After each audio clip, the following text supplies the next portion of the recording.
Welcome to TFC media planet leaf.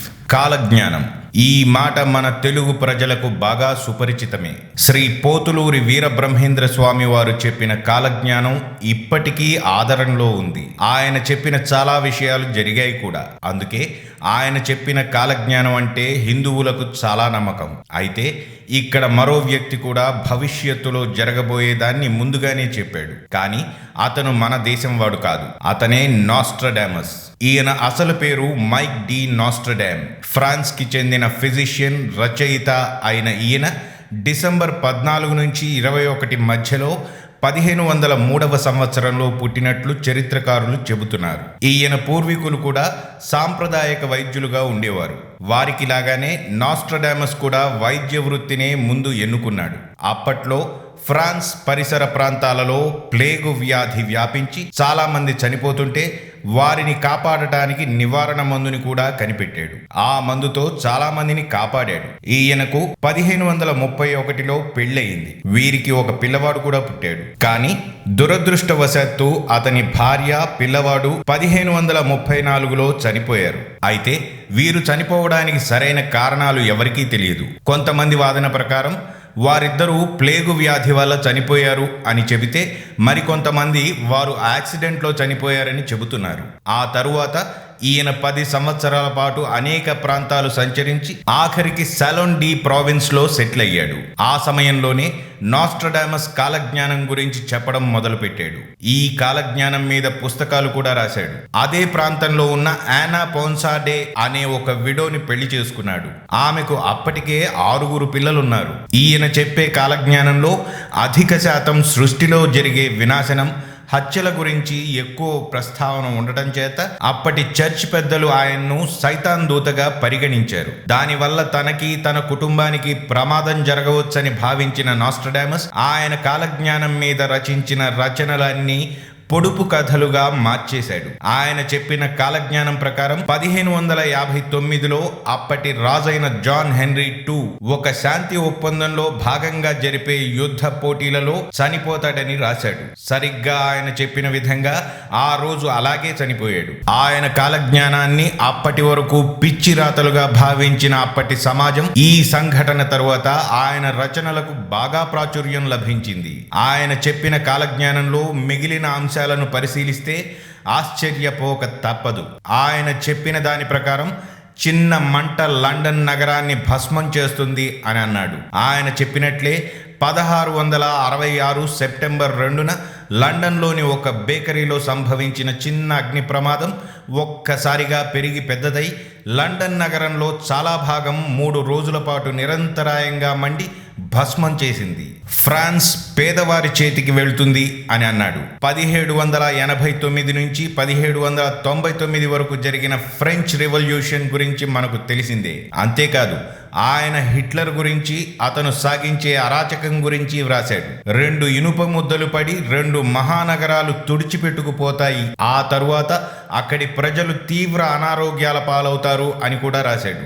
ఆయన చెప్పిన దాని ప్రకారం 1945లో జపాన్లోని హిరోషిమా, నాగసాకిల మీద వేసిన అణుబాంబుల సంఘటన, ఆ తరువాత అక్కడ జరిగిన పరిణామాలు మనందరికీ తెలిసిందే.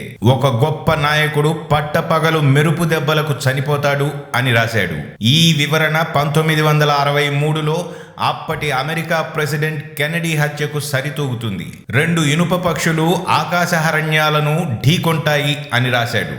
అతను రాసిన దాని ప్రకారం 2001లో జరిగిన ట్విన్ టవర్ ఉదంతమని తెలుస్తుంది. ఎడారి దేశం నుంచి ఒకడు వచ్చి 27 సంవత్సరాల పాటు తన అరాచకత్వాన్ని కొనసాగిస్తాడు. అతను అరాచకానికి ప్రతిరూపమని నాస్ట్రడామస్ వివరించాడు.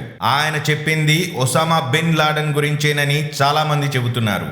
మంచు పర్వతాల వెనుక ఉన్న ఒక పెద్ద దేశంలో ఒక స్త్రీ అధికారంలోకి వస్తుందని, ఆమె చాలా సంవత్సరాలు పాలన చేస్తుందని, ఆమె 67వ ఏట తన సొంత రక్షక భటుల చేత హత్య గావించబడుతుందని రాశాడు. ఆయన రాసిన దాని ప్రకారం ఇందిరాగాంధీ పాలన, ఆవిడ హత్య అని తెలుస్తోంది. 2016లో అమెరికా ఆఖరి నల్లజాతి అధ్యక్షుడు గద్దె దిగబోతున్నాడు అని కూడా రాశాడట. అతను చెప్పిన దాని ప్రకారమే ఒబామా 2016లో తన అధ్యక్ష పదవి కాలం పూర్తయి పదవి నుంచి దిగిపోయాడు. కాకపోతే మళ్ళీ ఇంకో నల్లజాతీయుడు అమెరికా గద్దెను ఎక్కుతాడా లేదా? నాస్ట్రడామస్ చెప్పిన దాని ప్రకారం ఒబామానే ఆఖరి నల్లజాతి అధ్యక్షుడా అనేది తేలాల్సి ఉంది. ఈయన కాలజ్ఞానంలో మన నరేంద్ర మోదీ గురించి కూడా రాశాడట. 2014 నుంచి 2026 వరకు నరేంద్ర మోదీ మన భారతదేశ ప్రధానిగా ఉంటాడని, 2026 కల్లా భారతదేశం ఆసియాలోనే అతిపెద్ద ఆర్థిక వ్యవస్థగా ఎదుగుతుందని నాస్ట్రడామస్ చెప్పాడట. ఆయన పదవీ కాలంలో చేసిన సంస్కరణలే ఈ అభివృద్ధికి కారణమవుతుందని కూడా చెప్పాడట.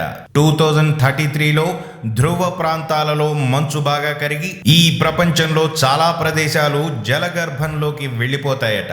2046 నుంచి 2070 మధ్య కాలంలో వైద్య రంగంలో గొప్ప గొప్ప మార్పులు వచ్చి ప్రపంచ వైద్య రంగం బాగా అభివృద్ధి చెందుతుందని చెప్పిన నాస్ట్రడామస్ మూడో ప్రపంచ యుద్ధం వచ్చి ఈ భూమి చాలా వరకు నాశనమవుతుందని, 3000 సంవత్సరాల తరువాత ఈ భూమి అతిపెద్ద ప్రళయానికి లోనవుతుందని చెప్పాడట.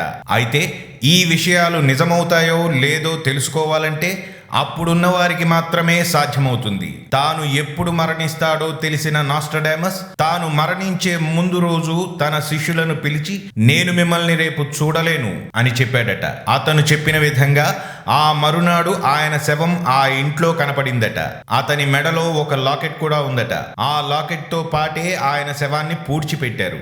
అతని మెడలో మే 1793 అని రాసి ఉండి, తన శవపేటికను తెరిచిన వారు వెంటనే ముయ్యకపోతే మృత్యువు వారిని వెంటాడుతుందని రాసి ఉంది. అందులో రాసిన విధంగానే ఓ ముగ్గురు స్నేహితులు నాస్ట్రడామస్ పుర్రెలో వైన్ పోసుకుని త్రాగితే అతని కాలజ్ఞాన శక్తి తమకి వస్తుందని నమ్మి మే 1793లో అతని శవపేటికను తెరిచారట. అలా తెరిచిన వెంటనే ఆ ముగ్గురిలో ఒక వ్యక్తి బుల్లెట్ దెబ్బకు చనిపోగా మిగిలిన ఇద్దరు ఆ లాకెట్లో రాసి ఉన్న రాతను చూసి భయంతో పారిపోయారట.